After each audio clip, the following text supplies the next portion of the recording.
नमस्कार, आप दो टूक देख रहे हैं। मैं हूं अशोक श्रीवास्तव। आज एक बार फिर से देश में तीन तलाक का मामला जो है, तीन तलाक का मुद्दा गरमाया रहा और आज दिन भर इस पर चर्चा होती रही, क्योंकि लोकसभा में यह बिल पारित कराने के बाद राज्यसभा की बारी थी और राज्यसभा में आज इस पर दिन भर लंबी डिबेट चली, लंबी बहस हुई। और इस बहस में जैसी कि उम्मीद थी कि एक बार फिर से विपक्ष ने सरकार की मंशा पर सवाल खड़े किए, तो सरकार की ओर से बार बार कहा गया कि तीन तलाक को, यानी तलाक बिद्दत है, इसको रोकना बहुत जरूरी है और यह महिलाओं को न्याय दिलाने के लिए, मुस्लिम महिलाओं को न्याय दिलाने के लिए, उनके सम्मान के लिए और उनका संवैधानिक अधिकार दिलाने के लिए कानून को बनाना जरूरी है। हम जानते हैं, इस पर एक इतिहास को भी पलट कर देखें तो इस पर काफी लंबी राजनीति चली है। चुनाव के दौरान भी, जो 2019 के जो लोकसभा चुनाव हुए थे, चुनाव के दौरान भी यह मुद्दा बार बार उठा था और बार बार यह कहा गया था कि सरकार की मंशा पर विपक्ष बार बार सवाल उठाता रहा, लेकिन सरकार जो है लगातार कहती रही वो तीन तलाक के कानून को बनाकर ही दम लेगी। आपको याद दिला दूं कि चुनाव से पहले, ठीक पहले, कांग्रेस ने यह भी कहा था, कांग्रेस के जो अल्पसंख्यक मोर्चे का जो कार्यक्रम हुआ था उसमें कांग्रेस ने यह भी कहा था कि वो अगर सत्ता में आते हैं तो फिर तीन तलाक का जो विधेयक है, जो अध्यादेश है और ये जो कानून है, इसको हमेशा हमेशा के लिए वो दफन कर देंगे। लेकिन कांग्रेस सत्ता में नहीं आई, पर कांग्रेस अब भी इस बिल के विरोध में खड़ी है। लेकिन सरकार, जैसा मैं बार बार कह रहा हूं कि सरकार साफ तौर पर कह चुकी है कि मुस्लिम महिलाओं के लिए इस बिल को, इस कानून को बनाना जरूरी है। तो दो टूक में आज हम तीन तलाक के मुद्दे पर ही बात करेंगे। दरअसल इस कानून के अहम बिंदु कौन से हैं उसके बारे में बात करेंगे और यह भी बात करेंगे जो विरोध के बिंदु हैं उनमें दरअसल कितना तर्क है और कितने जायज हैं विरोध के बिंदु, इसी पर हम बात करेंगे। इससे पहले कि आगे बढ़ूं, मैं आपको ग्राफिक प्लेट के जरिए इसके अहम प्रावधान जो है वो आपके सामने लाना चाहता हूं, कानून के अहम प्रावधान। पर आपको साथ साथ ये भी बता दूं कि हमने इससे पहले भी तीन तलाक पर कई कार्यक्रम किए हैं और जब कभी हम कार्यक्रम करते हैं उसके बाद जब अगला कार्यक्रम करते हैं तो तीन तलाक की पीड़ित महिलाओं की संख्या जो है तब तक और बढ़ जाती है और अब भी जो है ये आंकड़ा और बढ़ गया है। और उत्तर प्रदेश में अभी आया कि सिर्फ 24 घंटे में, जी हां, शादी के सिर्फ 24 घंटे में एक पुरुष ने अपनी पत्नी को तलाक दे दिया। शादी के 24 घंटे में तीन तलाक कह के उससे सारे संबंध तोड़ लिए। तो बहरहाल इस डिबेट को आगे बढ़ाएंगे। ग्राफिक प्लेट के जरिए नजर डालिए कि क्या कुछ इस मामले से जुड़े अहम बिंदु हैं। तीन तलाक प्रतिबंधित किए जाने के बाद अब तक तीन तलाक के 345 मामले सामने आ चुके हैं। जी हां, 345 मामले सामने आ चुके हैं। कानून बनाकर तलाक बिद्दत को रोकने की अब कोशिश है कि किसी तरह से कानून बनाया जाए, कड़ा कानून बनाया जाए, कानून का डर हो तो तलाक बिद्दत रुके। कानून में तत्काल तीन तलाक को अपराध माना गया है।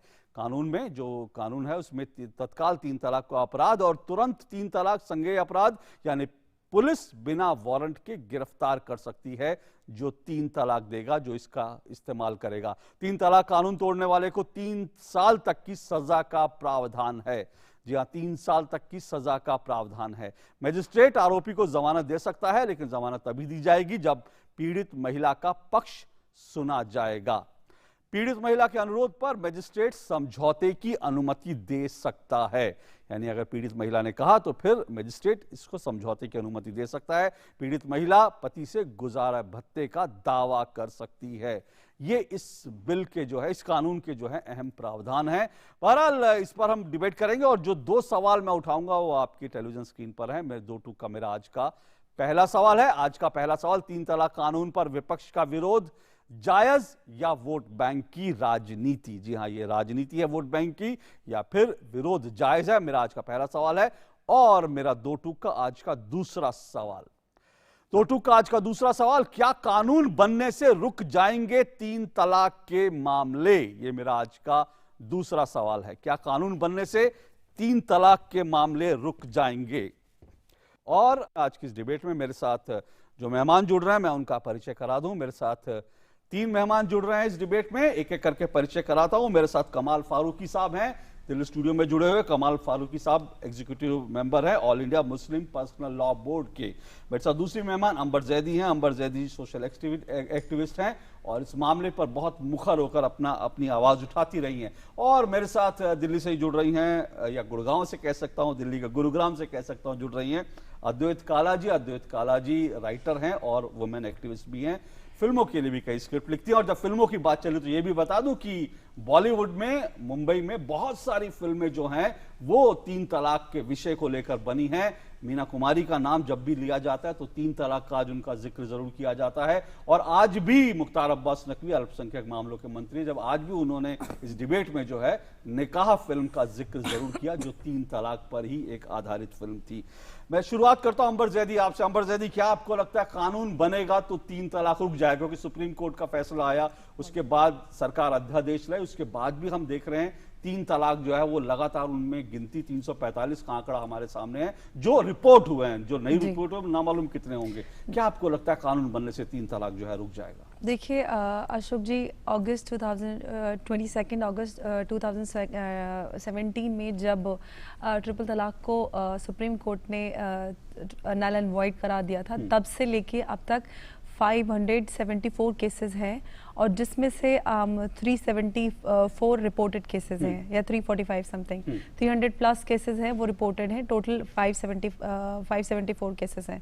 तो उसके बावजूद भी जब लोग सुप्रीम कोर्ट का ऑर्डर नहीं फॉलो करने के लिए तैयार हैं, ये समझने के लिए तैयार नहीं है कि ट्रिपल तलाक देना, इंस्टेंट ट्रिपल तलाक, तलाक बिदअत देना कानूनी अपराध है और इस्लाम के नज़रिए से भी वो गलत है। क्योंकि इस्लाम इजाज़त नहीं देता कि आप अपनी बीवी को बेवजह या किसी ऐसे छोटी वजह से आप तलाक दे दें, जहां तक हो सके। जी, तलाक के लिए भी बोला, तलाक बिदअत तो इस्लाम में है ही नहीं। तलाक के लिए भी है कि आप बेवजह बेजरूरत आप नहीं दे सकते, जहां तक हो सके आप अपनी शादी को निभाएं। तो वो इस्लाम जो, और अल्लाह की नज़र में तलाक एक ऐसा सबसे बड़ा गुनाह है जो नापसंद है। तो जो चीज़ नापसंद है वो करनी क्यों है, और जो इस्लाम में है ही नहीं वो करना क्यों है? फिर कानून में भी नहीं है तो उसको करना क्यों है? उसके बावजूद भी लोग समझ नहीं रहे हैं और फिर उसके क्रिमिनलाइजेशन पे सवाल उठता है कि क्यों उसको क्रिमिनलाइज किया जा रहा है। जो चीज़ गलत है तो उसको पाप है, अपराध है, तो उसको अपराध की श्रेणी में रखा जाएगा। अब कानून बनेगा तो आपको लगता है कि उससे ये रुक जाएंगे? जी, मैं वहीं पे आ रही हूँ, मैं वहीं पे आ रही हूँ। डिटरेंस जो है, कानून की डिटरेंस जरूरी है। जी, मैं उसी पे आ रही हूँ। देखिए, बिना डिटरेंट के हमारा देश, अगर हम संविधान की बात करें, बहुत सारे अच्छे अच्छे कानून है, लेकिन फिर भी लोग एकदम जब तक कानून का एक डर नहीं बना होता तब तक लोग नहीं मानते। हम अगर चाहे ट्रैफिक रूल्स की बात करें, कोई रेड लाइट तोड़ देता है तो उसको कानून का डर होता है, कह रहे नहीं चालान कट जाएगा। तो कानून का डर होना बहुत जरूरी है। जो लोग गलत कर रहे हैं उनके लिए कहीं ना कहीं एकदम से, क्योंकि इजीली वे आउट्स अवेलेबल है कि आप एकदम से बोल देंगे और अपनी बीवी से पीछा छुट जाएंगे, छुड़ा लेंगे। और बहुत सारे लोग ऐसा भी करते हैं। पोलीगैमी की बात करें तो बहुत सारे लोग शहर में एक अलग बीवी रखते हैं, गांव में एक अलग बीवी रखते हैं। तो ये सारी चीजें महिलाओं को झेलनी पड़ती हैं देश में। इसलिए आप कह रहे हैं कि डिटरेंस कानून का जरूरी है। डिटरेंट होना बहुत जरूरी है। डिटरेंस के बिना जो है 3 तलाक नहीं रुकेगा, ऐसा अंबर जैदी जी कह रहे हैं। और बहुत से लगातार, अगर मैं सरकार की बात करूं, सरकार का भी यही मानना है कि जब तक सजा का प्रावधान नहीं होगा, और विपक्ष जो है बार बार सजा के प्रावधान के निकालने की बात करता है। बताइए क्या करा जाए? देखिए, 2 बातें हैं इसमें। जो भी क्रिमिनल प्रोसीजर्स को बहुत अच्छी तरह से जानते हैं, एक्ट्स को जानते हैं, हम ये देखते हैं निर्भया केस हुआ, हम देखते हैं रेप के खिलाफ बहुत सख्त हमारे कानून है, हम देखते हैं कि मॉब लिंचिंग के खिलाफ प्राइम मिनिस्टर ने और होम मिनिस्टर ने इतना सख्त अल्फाज में कहा है। क्या हम रोक पाए हैं उसको? बेसिकली ज़रूरत इस बात की होती है कि पहले हम ये समझें कि किस चीज़ को रोकने से क्या फ़ायदा होगा और क्या हमारे पास अदर ऑप्शंस अवेलेबल हैं कि नहीं है। मेरी बहन ने भी कहा और आपने भी खुद इस बात को कहा कि सुप्रीम कोर्ट ने तलाक़ बिदअत को वाइड एब इनिशियो बना दिया है। तो जो काम वाइड एब इनिशियो हो गया, यानी कि वो तो हुआ ही नहीं। अगर किसी ने तलाक दे भी दी, 3 तलाक दी नहीं, उसने 10 मरतबा भी अगर तलाक दे दी, 50 मरतबा भी तलाक दे दी, तलाक तो हुई नहीं, तलाक तो वाइड एब इनिशियो हो गई। तो जो चीज़ हुई नहीं है, जो एक्शन हुआ नहीं है, उसके ऊपर आप किस किस्म का केसेस कैसे आ जाते हैं हमारे पास? सुनिए, मैं तो कहता हूँ ये 350 और 3500 की बात तो छोड़िए। उसकी वजह यह है कि आप एक चश्मे से देख रहे हैं तो इसको आपको 350 नजर आ रहे हैं, आपको ये नजर नहीं आ रहा है कि बाकी सोसाइटी के अंदर और क्या क्या हो रहा है। लेकिन हम कहते हैं कि एक भी तलाक का केस होता है। सर पहले देखिए, या तो आप मुझे बात करने दीजिए या पूरा बात करने दीजिए। मैं आपको पहले मुझे पूरा दूंगा, लेकिन मुझे मेरी बात सुन लीजिए कमाल फारूकी साहब। मैं सिर्फ इतना कहना चाहता हूं कि मुझे आज आपके मुंह से ये बात सुन के थोड़ा सा अजीब लगा। मैं जानता हूं तलाक, मैं 3 तलाक को लेकर आपकी लाइन जानता हूं, लेकिन मुझे ये कहना है कि आप कह रहे हैं कि मतलब आप इसको दूसरे चश्मे से, आप कह रहे हैं कि अगर समाज में दूसरी चीजें होती है तो मतलब मुझे ये तर्क सुन के अजीब लगा। आप अपनी बात जी मुझे बात करने दीजिए, उसके बाद आपको पूरा हक है, आप मुझको क्रिटिसाइज कर सकते हैं, कंडेम कर सकते हैं। लेकिन मैं ये कहने की कोशिश कर रहा हूं कि लीगली जो एक्शन हुआ नहीं है उसके ऊपर सजा कॉग्निजेबल, उसको एक्शन बनाने की जरूरत क्या है, नंबर 1। नंबर 2 ये कि जो आप आंकड़े दे रहे हैं, आंकड़े मतलब के अनवेरीफाइबल आंकड़े हैं। और दूसरी बात यह है कि इससे पहले जितने भी आंकड़े आए हैं उसमें incidence of divorce among the Muslim is the least. ये हम नहीं कह रहे हैं, ये नेशनल आंकड़े हैं। ठीक है। दूसरी बात हम ये कह रहे हैं कि हमारे पास ऑलरेडी प्रोविजन है, अगर कोई भी मर्द अपनी औरत के साथ में ज्यादती करता है, वो चाहे तलाक देता है या मारता है या पीटता है या घर से निकाल देता है, तो उसके पास एक 498 मौजूद है। और उस 498 के अंदर वो हर एक को मौजूद है, वो हिंदू मुसलमान सिख ईसाई सब लोगों को अवेलेबल है। तो ये 498 का उसके ऊपर क्यों नहीं इतलाक हो रहा? और दूसरी बात यह है कि आप किसी आदमी को बगैर किसी एक्शन के, वैलिड एक्शन के सजा क्यों दे रहे हो? और तीसरी और आखिरी बात यह है कि भाई बात यह है कि आपको मुसलमान औरतों की इतनी इस वक्त हमदर्दी नज़र आ रही है, लेकिन उन्हीं मुसलमान औरतों के जो मर्द हैं उनके साथ में क्या हो रहा है, उनका ऊपर कोई कानून नहीं बन रहा है। ये तमाम चीजें आपको मैं 1 मिनट आऊंगा, लेकिन सर मैं फिर कह रहा हूं कि आपने कहा बड़े सारे प्रावधान हैं, बड़ी सारी चीजें हैं। सवाल यह है कि ये जब डिबेट शुरू हुई तो मैंने देखा कि बहुत सारे जो मुस्लिम मौलाना थे और दूसरी तरफ आप जैसे विद्वान लोग भी थे, उन्होंने भी बार बार इस बात को कहा कि नहीं, हम ये लोग खुद कर लेंगे, हम ये कर लेंगे। तो एक सवाल तो जरूर बनता है कि जो 300 साढ़े 300 के जिसको आपके रिपोर्ट हुए ही नहीं, अनवेरिफाइड है, सवाल ये है कि आप कह रहे हैं कि तलाक इस तरह की चीज हो नहीं रही है, पर मैं कह रहा हूं कि क्या आप आपको दाल में नमक ज्यादा पड़ गया या रोटी जला दी गई, उसके बाद 3 तलाक जो है देने वाली औरतों को किस तरह से इंसाफ दिया गया? क्या आप लोगों ने कभी इसके लिए आवाज उठाई? मैं ये पूछूंगा। बिल्कुल, नहीं, बिल्कुल कैसे सर, आप बिल्कुल समझे। वो महिलाएं आज कहां हैं? कानून है, आज कहां है कानून? उनको हमारे पास कानून मौजूद है, मदद कर हमारे पास कानून मौजूद है ऑलरेडी। लेकिन उससे पहले मैं 1 नंबर जैदी जाऊं, मैं अद्वैता जी, आपको लगता है 498 की बात कर रहे हैं कि भाई 498 है, बाकी चीजें भी हैं, तो क्या लगता है कि हमारा जो अब तक जो कानूनी ढांचा है उसमें पर्याप्त प्रावधान है? हमें इस कानून की जरूरत नहीं है कि उस कानून के बिना भी जो तलाक बिद्दत वाले मामले हैं, 3 तलाक देने वाले मामले हैं, सब्जी जल गई उस पर तलाक देने वाले हैं, फोन पे 3 तलाक बोल दिया, क्या उससे निपटने के लिए प्रावधान है हमारे पास?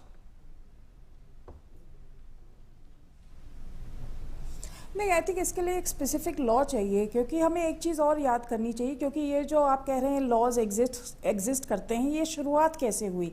मुस्लिम महिलाएं तो गई हैं कोर्ट, उन्होंने तो चैलेंज किया है कि हमें कुछ प्रोटेक्शन मिलना चाहिए, लॉ लीगल सिस्टम से कॉन्स्टिट्यूशनल गारंटीज कुछ मिलनी चाहिए कि हमारे साथ ये ज्यादती नहीं हो सकती है।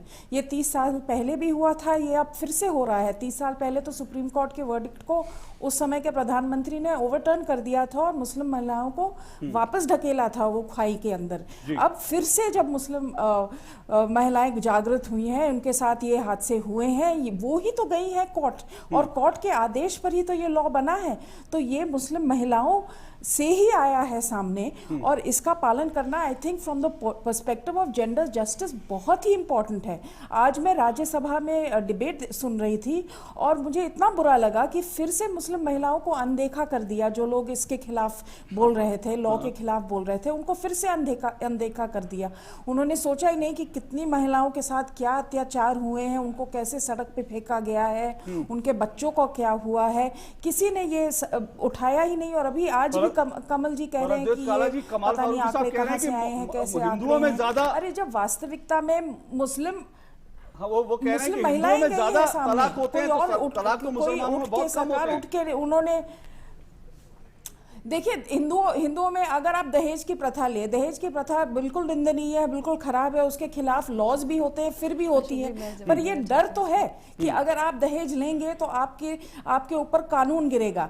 ऐसा कोई डर जो इंस्टेंट ट्रिपल तलाक करते हैं उन पे नहीं है आज के दौर में, और इसीलिए ये लॉ का आना बहुत ही जरूरी है कि ये डर उनके जहन में आ जाए। यानी डर के लिए जरूरी, डर आए इसलिए कानून जरूरी है। जी अमरजीत जी, आप कुछ देखिए, आप जो फारूकी साहब ने बात बोली कि मुसलमानों में तलाक की दर बहुत कम है, यहाँ पे बहस जो हम इतने सालों से करते आ रहे हैं वो तलाक पे नहीं हो रही, ये तलाक के गलत प्रावधान पे हो रही है जो इस्लाम का हिस्सा नहीं है, जो महिलाओं के बेसिक अधिकारों का उल्लंघन करता है, जो महिलाओं को एक झटके से शादी के रिश्ते से बाहर कर देता है। बहस उस बात पे है। और दूसरी बात आती है जो फारूकी साहब ने कहा कि ये महिलाएं अनवेरीफाइड केसेस हैं और वो आप एक चश्मे से देख रहे हैं, तो कभी आपको भी ये ज़रूरत नहीं आई कि आप जाके वेरीफाई करें, उन महिलाओं से मिलें कि वो महिलाएं कौन हैं, कहाँ से आई हैं, क्या उनके साथ सच में क्या हुआ है। All India Muslim personal law board ने तो अपने एफिडेविट में ये बोला था कि कोर्ट में कि महिलाएं नाक़िस अक्ल होती हैं, उनके पास इतनी अक्ल नहीं होती कि वो तलाक दे सकें या ले सकें, जबकि इस्लाम में महिलाओं को तलाक लेने, देने और दिलवाने सारे हर अधिकार है।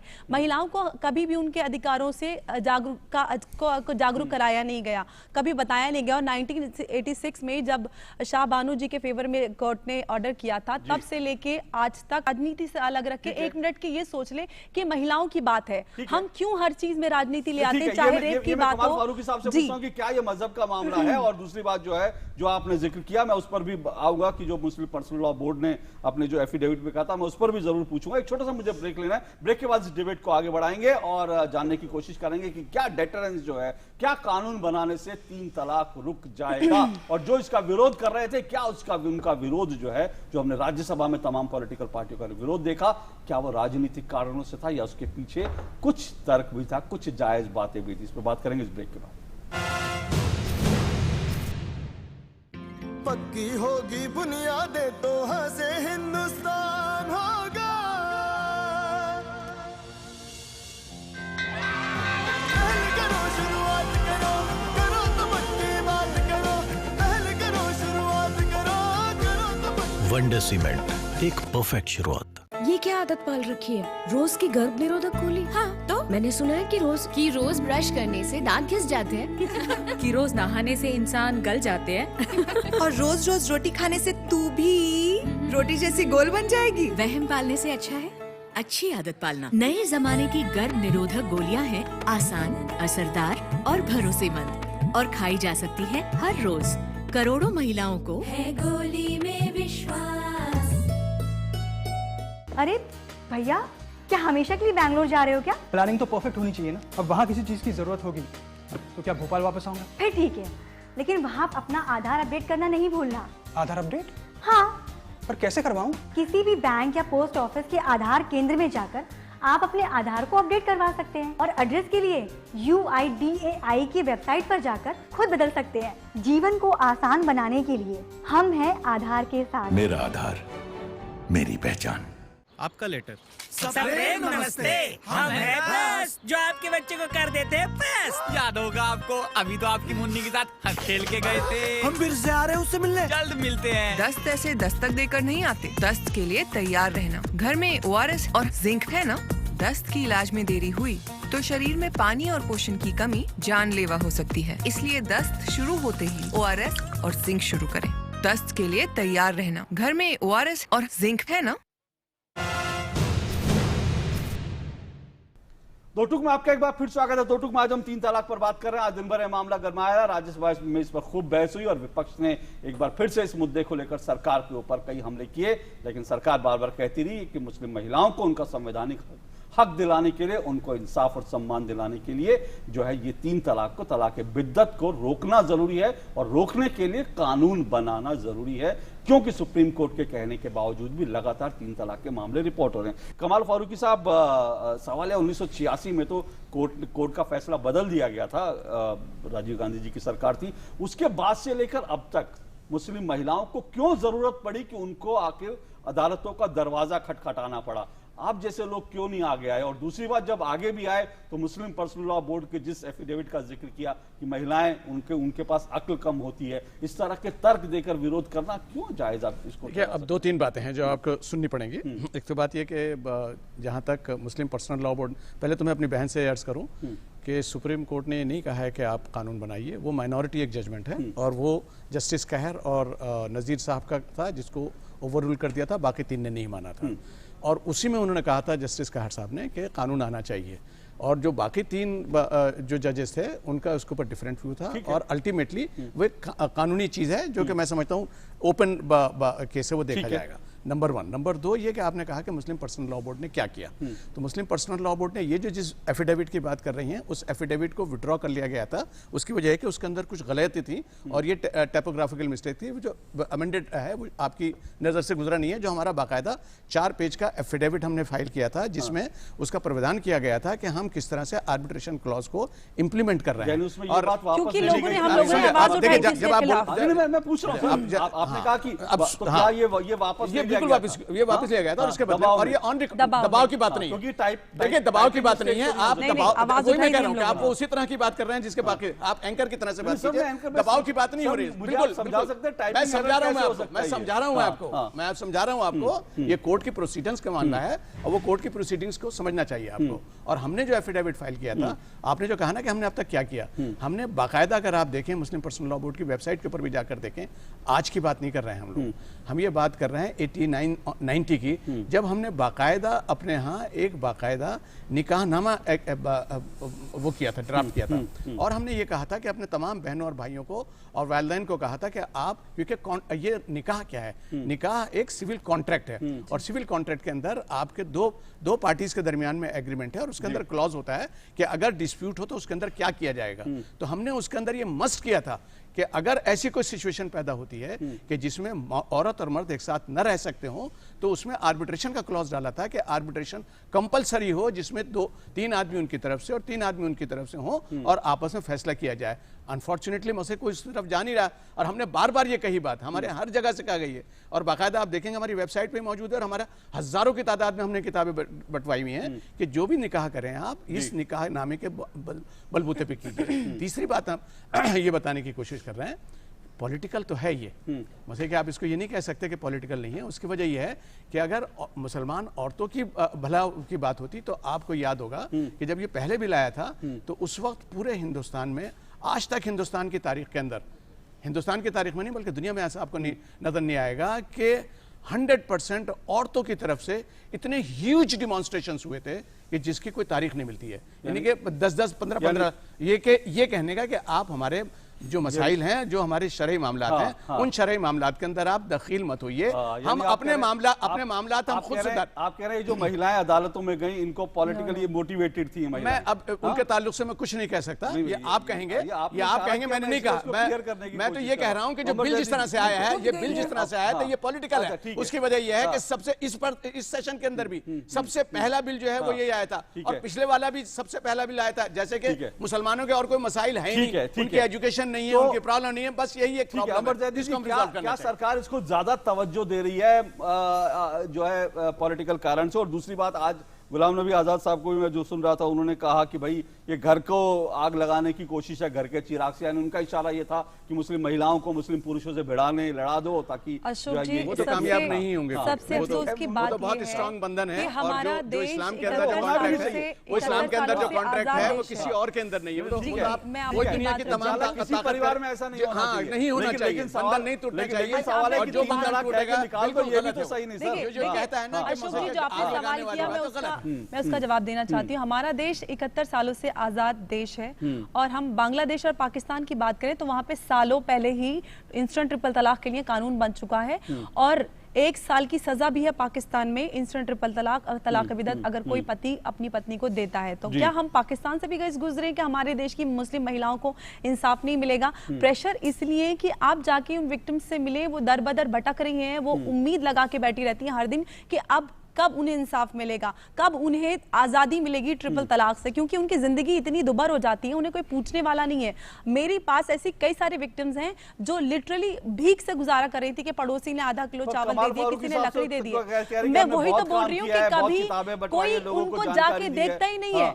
हम सिर्फ यहाँ पे बैठ के बोल दें और ग्राउंड पे जाके ना देखें क्या हो रहा है, उससे रियलिटी नहीं बदल जाती। हमें देखना होगा, हम जिस कम्युनिटी में जिस देश में है उसके हालात हमें ग्राउंड पे जाके देखने पड़ेंगे। यहाँ बैठ के हम किसी हालात को जस्ट बोल नहीं सकते, उससे कुछ बदलने वाला नहीं। जो हकीकत है वो हकीकत रहेगी। ठीक है, और समय की जरूरत है कानून महिलाओं को। अद्वैत काला जी, ये पूरी जो डिबेट चली इसमें अलग अलग तरह के लोगों ने तर्क दिए, कहा धार्मिक मामलों का हस्तक्षेप है, घर को घर के चिराग से आग लगाने की कोशिश है, ये भी कहा गया, इस तरह की कई बातें कही गई थी। पर एक बड़ा अजीब सा तर्क मैंने सुना गुलाम नबी आजाद साहब इतने बड़े नेता, उन्होंने कहा आप 3 तलाक बार बार कह रहे हो कि इस्लामी देशों में बैन है, तो कह रहे हैं कि इस्लामी देशों में बैन है तो आप इस्लामी देशों का मॉडल लाओगे, क्या आप यहां पर हाथ काट दोगे लोगों के, इस्लामी कानून लाओगे? तो इस तरह के तर्क दे रहे हैं। क्या आपको लगता है इस तरह के तर्क जो दिए जा रहे हैं, क्या इसके पीछे सोच आप देखती हैं?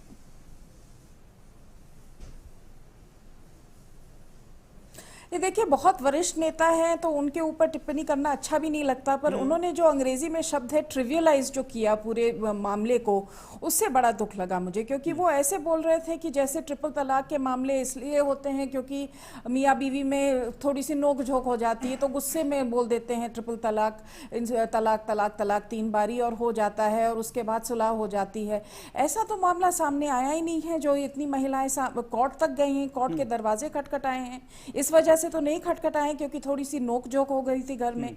तो ये जो उन्होंने जो बहुत कोशिश की उस दौरान, अपनी स्पीच के दौरान, इसको बिल्कुल मिनिमाइज करने के लिए और ट्रिवियलाइज करने के लिए, और एक बार भी उन्होंने मुस्लिम महिला के बारे में नहीं बात की है, ये मुझे बड़ा बुरा लगा। और यही उनकी तुष्टीकरण की राजनीति है, और ये ऐसी राजनीति है जो खाली पुरुष प्रधान है, खाली मुस्लिम पुरुषों की तरफ ही झुकती है, किसी और की तरफ नहीं झुकती, और इसमें मुस्लिम महिलाओं को बिल्कुल नजरअंदाज किया जाता है। और यही आज हमें फिर से देखा राज्यसभा में। पर अद्वैत काला जी, ये भी तर्क आज बहुत ये तर्क सुनाई गया कि भाई आप सिर्फ मुस्लिम महिलाओं की बात क्यों कर रहे हैं? आप देखिए इतने बलात्कार हो रहे हैं, इतने मामले हो रहे हैं, ये हो रहा है, वो हो रहा है, इस तरह की बात कही जा रही है कि देश भर में महिलाओं की स्थिति खराब है, सिर्फ मुस्लिम महिलाओं पर इतनी तवज्जो। ये भी तर्क आज जो है बार बार दिया गया।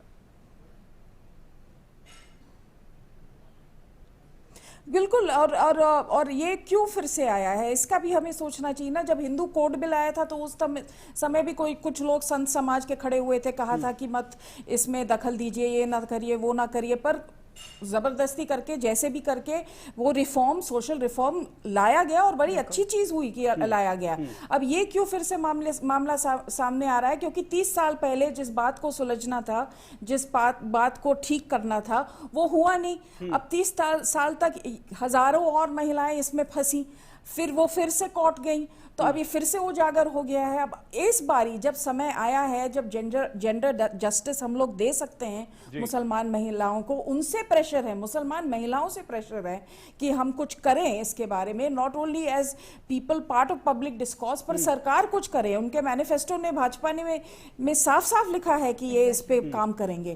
तो ये जो अब हम इस दौर पे खड़े हैं, ये तो होना ही था, और मुझे लगता है बहुत अच्छा हुआ है। बहुत संक्षेप में कमाल फारूकी साहब, जेंडर जस्टिस का मामला है, इसको मजहब से नहीं जोड़ना चाहिए, बहुत संक्षेप में। और दूसरी बात में अगर ये भी कि शाह आलम, जिसका मैंने शुरू में जिक्र किया, उत्तर प्रदेश का मामला, शाह आलम ने रुखसाना बेगम को सिर्फ 24 घंटे में, शादी के 24 घंटे में तलाक तलाक तलाक कह के रिश्ते तोड़ लिए। कौन सा कॉन्ट्रैक्ट है? रिश्ता नहीं टूटा ना। हाँ, रिश्ता टूटा नहीं, उसकी वजह उसने स्वीकार नहीं किया तो रिश्ता तो आप क्या करेंगे? सर देखिए, स्वीकार नहीं किया तो उसके पास कानून मौजूद है ना, औरत के पास। कौन सा कानून? 498 मौजूद है, उसको जेल करवा देगी, वो निकल नहीं पाएगा किसी तरह से भी। आपको मतलब उसको सजा बराबर मिलेगी। मेरे कहने का मतलब यह है कि आपके अगर किसी ने ज्यादती करी है, चाहे वो मुसलमान ने करी है, हिंदू ने करी है, और खास तरीके से औरत के साथ में, बच्चों के साथ में ज्यादती की है, तो उसको उसकी सजा मिलनी चाहिए, और मुल्क के कानून के अंदर उसकी सजा मौजूद है। सर, सजा मिलने के लिए तो कानून में बनाने की बात है कि सजा मिले ना, कानून में यही तो है ना। कानून तो बना कब है? 498 क्यों बार-बार एक अलग कानून क्यों नहीं? एक अलग कानून क्यों नहीं? अलग कानून क्यों होने की जरूरत है? अगर ये मामले हैं, क्यों जरूरत है?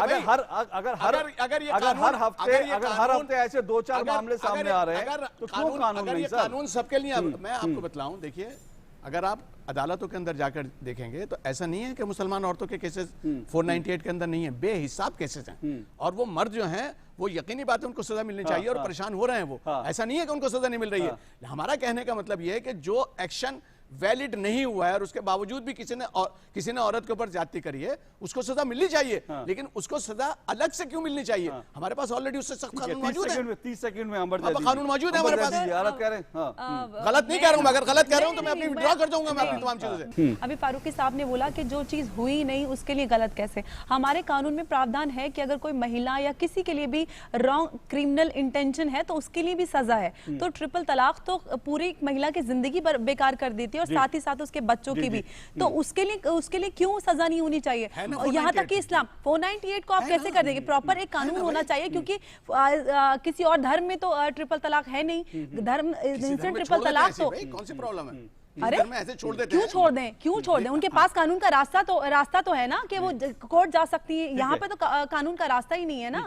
एक रास्ता तो होना चाहिए ताकि उनको सिक्योर फील हो कि अगर ऐसा होता है तो मैं कोर्ट जा सकती हूँ और सजा दी जा सकती है। बहरहाल ये डिबेट इस पर बहुत लंबी चली है और हमने देखा संसद में भी डिबेट लंबी चली, लेकिन इसमें कोई दो राय नहीं कि तलाक से जो पीड़ित हैं, 3 तलाक जो तलाक के बिद्दत से पीड़ित हैं, उनके साथ इंसाफ तो होना चाहिए। अब कैसे ये सब कुछ रुकेगा, क्या कानून बनने के बाद भी ये मामले जो है रुक पाएंगे, इसको देखना दिलचस्प रहेगा। लेकिन डेटरेंस के लिए कानून जरूरी है। बार बार सरकार इस बात पर अड़ी हुई है, इस बात पर अडिग है और इसी के लेकर सरकार आगे बढ़ने की तमाम योजना वाले। बहुत बहुत शुक्रिया आप तीनों का, अद्वैता जी आपका, कमाल फारूकी साहब और अंबर जैदी साहब, आप तीनों का बहुत बहुत शुक्रिया आपका दो टूक में जुड़ने के लिए। रोज रात आप 9 बजे देख सकते हैं दो टूक, पुनः प्रसारण रात 11 बजे सिर्फ DD न्यूज पर। नमस्कार।